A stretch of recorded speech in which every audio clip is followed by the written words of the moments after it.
हमने यहाँ तक पढ़ लिया था, 21 नंबर श्लोक पढ़ लिया था। एक महत्वपूर्ण श्लोक था, यहाँ से पढ़ना बाकी था।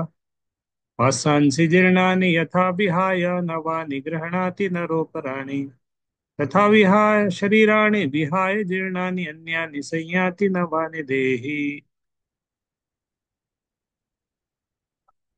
जिस प्रकार मनुष्य पुराने वस्त्रों को त्याग कर नए वस्त्र धारण करता है, उसी प्रकार आत्मा पुराने तथा व्यर्थ के शरीरों को त्याग कर नवीन भौतिक शरीर धारण करता है।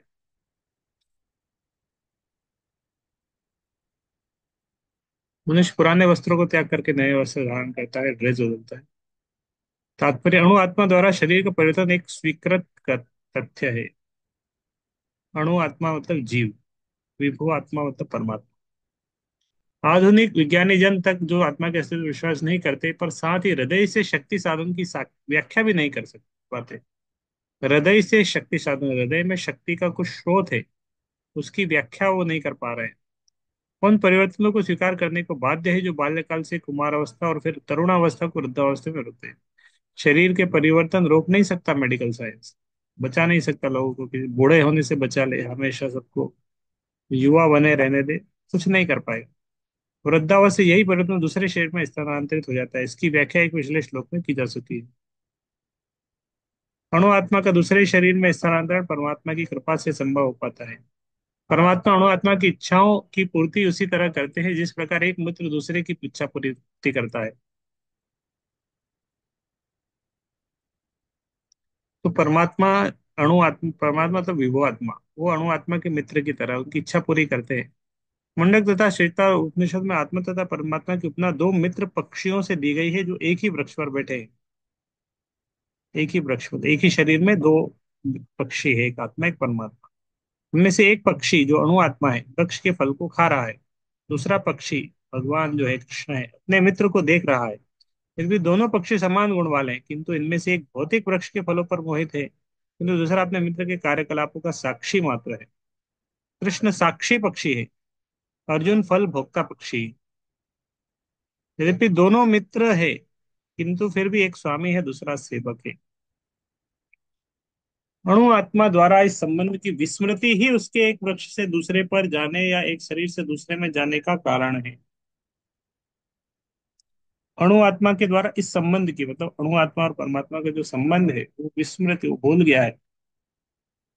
इसीलिए कभी इस वृक्ष पे कभी दूसरे वृक्ष पे, अलग अलग वृक्ष पे जा रहा है, मतलब कभी इस शरीर में कभी उस शरीर में। जीव आत्मा प्रकृत शरीर रूपी वृक्ष पर अत्यधिक संघर्षशील है, तो जो ही वह दूसरे पक्षी को परम गुरु के रूप में स्वीकार करता है, जिस प्रकार अर्जुन कृष्ण को उपदेश ग्रहण करने के लिए स्वेच्छा से उनकी शरण में जाते हैं, त्यों ही परतंत्र पक्षी तुरंत सारे शोकों से मुक्त हो जाता है। मुंडक उपनिषद तथा श्वेताश्व उपनिषद समान रूप से इसकी पुष्टि करते हैं। समाने वृक्षे पुरुषो निमग्नो निशया रोचति मुह्यमानः जुष्टं यदा पश्यत्यत्मनिशस्य महिमानमतीत शोक। यद्यपि दोनों पक्षी एक ही वृक्ष पर बैठे हैं, किंतु फल खाने वाला पक्षी वृक्ष के फल के भोक्ता के रूप में चिंतता विषाद में निमग्न है।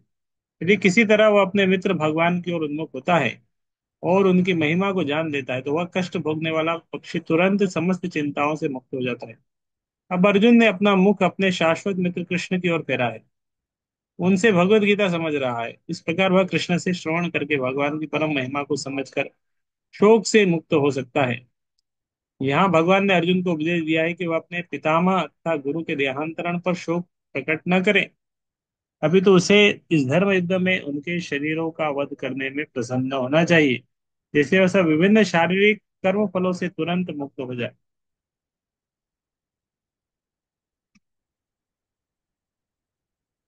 बलि वेदी पर या धर्म युद्ध में प्राणों को अर्पित करने वाला व्यक्ति तुरंत शारीरिक पापों से मुक्त हो जाता है, उच्च लोक को प्राप्त होता है।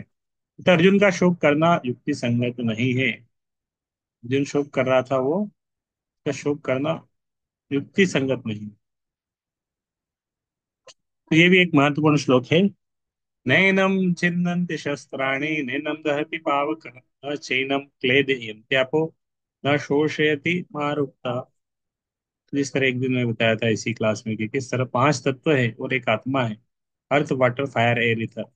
ये जो पांच तत्व है, ये आत्मा को स्पर्श नहीं कर सकते।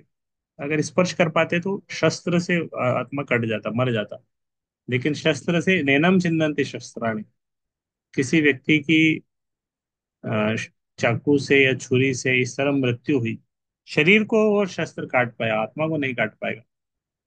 नैनम दहति पावक, किसी व्यक्ति को जला दिया, आग में जल गया है, ये मृत्यु के बाद शरीर को जला देते हैं।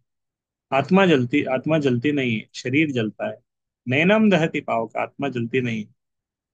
न चेद वो न, वो वायु उसको सुखा सकती है, न पानी गीला कर सकता है। न पानी गीला करेगा, न वायु सुखा सकती है। पांच तत्व आत्मा के साथ क्रिया नहीं करते।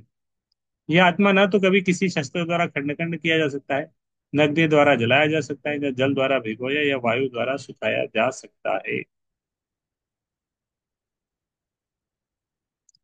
सारे हथियार, तलवार, आग्नेय अस्त्र, आग्नेय अस्त्र मतलब परमाणु बम, वर्षा के अस्त्र, परमाणु बनना मतलब आग, आग जिसके अंदर है। अभी जो न्यूक्लियर वेपन है ये सब आग्नेय अस्त्र है, इसके अंदर आग है।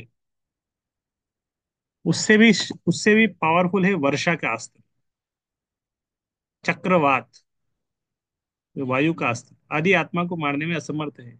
ऐसा प्रतीत होता है कि आधुनिक आग्नेय अस्त्रों के अतिरिक्त मिट्टी, जल, वायु, आकाश आदि के भी अनेक हथियार होते हैं।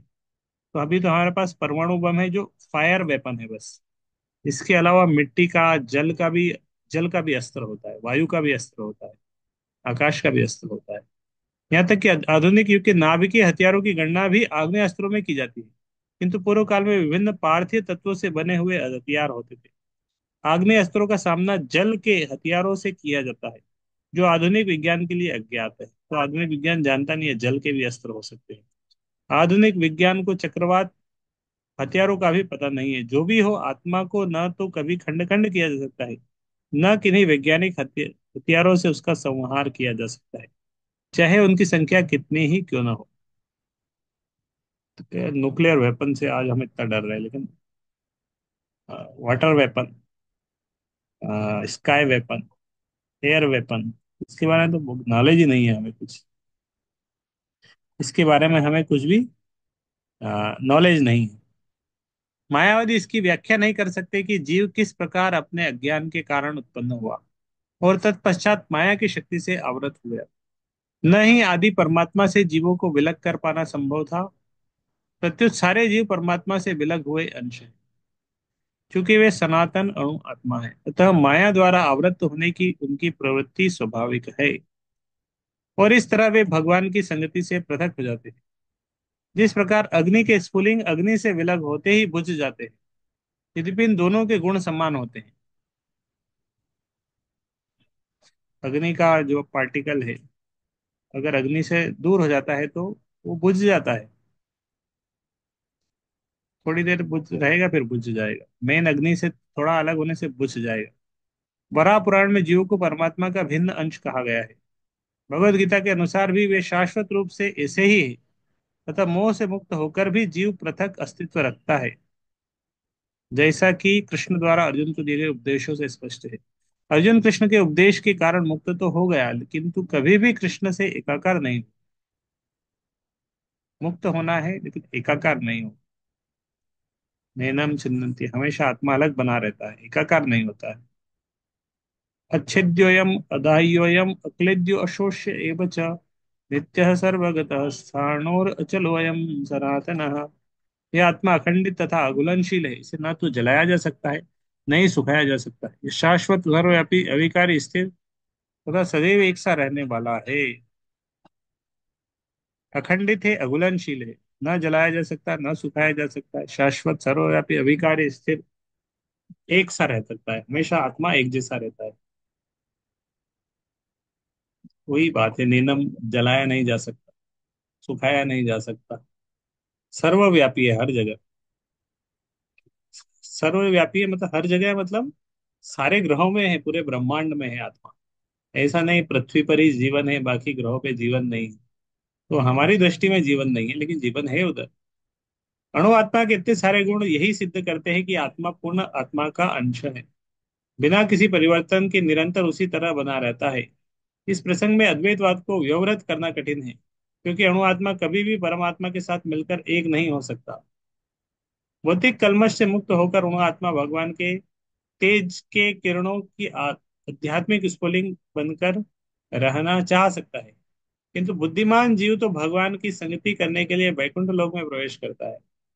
सर्वगता शब्द महत्वपूर्ण है, क्योंकि इसमें कोई संशय नहीं है कि जीव भगवान की समग्र सृष्टि में फैले हुए हैं। वे जल थल वायु पृथ्वी के भीतर तथा अग्नि के भीतर भी रहते हैं। तो यह मानते हैं कि वे अग्नि में स्वाहा हो जाते हैं, वह ठीक नहीं है, क्योंकि यहाँ कहा गया है कि आत्मा को अग्नि द्वारा जलाया नहीं जा सकता। अतः इसमें संदेह नहीं कि सूर्यलोक में भी उपयुक्त प्राणी निवास करते हैं। यदि सूर्यलोक निर्जन हो तो सर्वगता शब्द निरर्थक हो जाए। तो यहाँ पे बताया कि आत्मा सर्वगता, नित्य है, सर्वगता नित्य है, और हर जगह है। तो हर जगह है तो सूर्यलोक में भी है। ऐसा नहीं है कि सूर्यलोक में कोई जीवन नहीं है। सूर्य में भी जीवन है, चंद्र में भी जीवन है, लेकिन वो जीवन को हमें पता नहीं चल पा रहा, हम नहीं देख पा रहे हैं, लेकिन जीवन है उधर।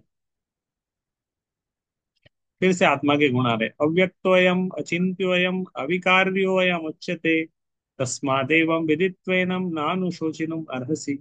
यह आत्मा अव्यक्त, अकल्पनीय तथा अपरिवर्तनीय कहा जाता है। यह जानकर तुम्हें शरीर के लिए शोक नहीं करना चाहिए। जैसा कि पहले कहा, जो आत्मा इतना सूक्ष्म है कि इसे सर्वाधिक शक्तिशाली सूक्ष्मदर्शी यंत्र से भी नहीं देखा जा सकता। तो आत्मा को अगर माइक्रोस्कोप से देखने जाएंगे नहीं दिखेगा। तो यह अदृश्य है, इनविजिबल है, दिखेगा नहीं किसी इंस्ट्रूमेंट से। जहां तक आत्मा के अस्तित्व का संबंध है, श्रुति के प्रमाण के अतिरिक्त अन्य किसी प्रयोग द्वारा इसके अस्तित्व को सिद्ध नहीं किया जा सकता। हमें गीता भागवत से मानना पड़ेगा कि आत्मा होता है, दूसरा कोई तरीका नहीं है। रीइंकारनेशन होता है, उससे पता चलता है। हमें इस सत्य को स्वीकार करना पड़ता है, क्योंकि अनुभव गम्य सत्य होते हुए भी आत्मा के अस्तित्व को समझने के लिए कोई अन्य साधन नहीं है।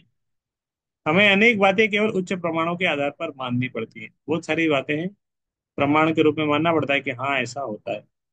कोई भी अपनी माता के आधार पर अपने पिता के अस्तित्व को अस्वीकार नहीं कर सकता। पिता के स्वरूप को जानने का साधन या एकमात्र प्रमाण माता है। कोई जानना चाहता है पिता कौन है, तो प्रमाण क्या है? माता प्रमाण है। इसी प्रकार वेदाध्ययन के अतिरिक्त आत्मा को समझने का अन्य उपाय नहीं है। हम जानना चाहते हैं आत्मा के बारे में, भगवान के बारे में। भगवान पिता है, तो फिर भगवान पिता है उनके बारे में जानना चाह रहे हैं। तो प्रमाण क्या है? आत्मा, सोल। दूसरे शब्दों में आत्मा मानवीय व्यवहारिक ज्ञान द्वारा अकल्पनीय है। आत्मा चेतना है और चेतन है। वेदों के इस कथन को हमें स्वीकार करना होगा। तो हमें शरीर जैसे परिवर्तन नहीं होते, मूलतः अविकारी होते रहते हुए आत्मा अनंत परमात्मा की तुलना में अणुरूप है। तो परमात्मा अनंत है, आत्मा बहुत सूक्ष्म है। परमात्मा अनंत है और अणु आत्मा के अति सूक्ष्म है। अतः अति सूक्ष्म आत्मा अविकारी होने के कारण अनंत आत्मा के तुल्य नहीं हो सकता। कभी भी आत्मा भगवान के बराबर नहीं बन सकता, न ही भगवान में मिल सकता है। यही भाव वेदों में भिन्न भिन्न प्रकार के आत्मा के स्थायित्व की पुष्टि है। इसी, हाँ यहाँ पे बताया था, किसी बात को दोहराना उस सत्य को बिना किसी त्रुटि के समझने के लिए आवश्यक। हम देख सकते हैं, अरे भगवत गीता एक ही पॉइंट को बार बार इधर से कभी उधर से, अकल्पनीय है, ऐसा है वैसा है, बार बार क्यों बताया गया है? तो पॉइंट ये है कि प्रभुपाद यहाँ पे आंसर बताए, किसी बात को दोहराना उस तथ्य को बिना किसी त्रुटि के समझने के लिए आवश्यक है। हम उस पॉइंट को अच्छे से समझ पाए, इसीलिए बार बार उसको समझाया गया है। इधर के कभी इस एंगल से कभी उस एंगल से। एक बार बोला कि नैनम छिन्दन्ति शस्त्राणि, फिर बोला आत्मा को किसी शस्त्रों से काट नहीं सकते, एक ही बात है। जलाया नहीं जा सकता, नैनम दहति पावका। फिर उसको अलग अलग, तो अलग अलग एंगल से यही बताने के लिए किसी बात को दोहराया जा रहा है, ताकि हम उसको अच्छे से समझ पाए। वो इम्पोर्टेंट है उसको समझना। 29 नंबर श्लोक तक यहाँ पे आत्मा के बारे में आएगा। 30 नंबर श्लोक से फिर नया सेक्शन शुरू होगा। नहीं, 31 नंबर सेक्शन से नया शुरू होगा। तो 30 नंबर श्लोक तक आत्मा के बारे में वर्णन होता है। तो 25 नंबर तक हमने पढ़ लिया। तो 26, 27, 28, 29, 30, ये 5 श्लोक हम कल पढ़ेंगे। और इस तरह ये सेक्शन पूरा हो जाएगा आत्मा वाला। तो उसके बाद नया सेक्शन शुरू होगा जिसमें भगवान अर्जुन को समझाएगा कि तुम क्षत्रिय हो। क्षत्रिय होने के नाते तुम्हारा कर्तव्य क्या है, युद्ध करना चाहिए। अभी आत्मा के पॉइंट ऑफ व्यू से समझा रहे हैं। फिर 31 नंबर श्लोक से 39 नंबर श्लोक तक अर्जुन को बताएंगे कि तुम क्षत्रिय हो। क्षत्रिय का युद्ध नहीं करेगा तो क्या होगा, कीर्ति उसकी चली जाएगी। तो उसको युद्ध करना चाहिए। तो वो हम परसों पढ़ेंगे। ठीक है। हरे कृष्ण।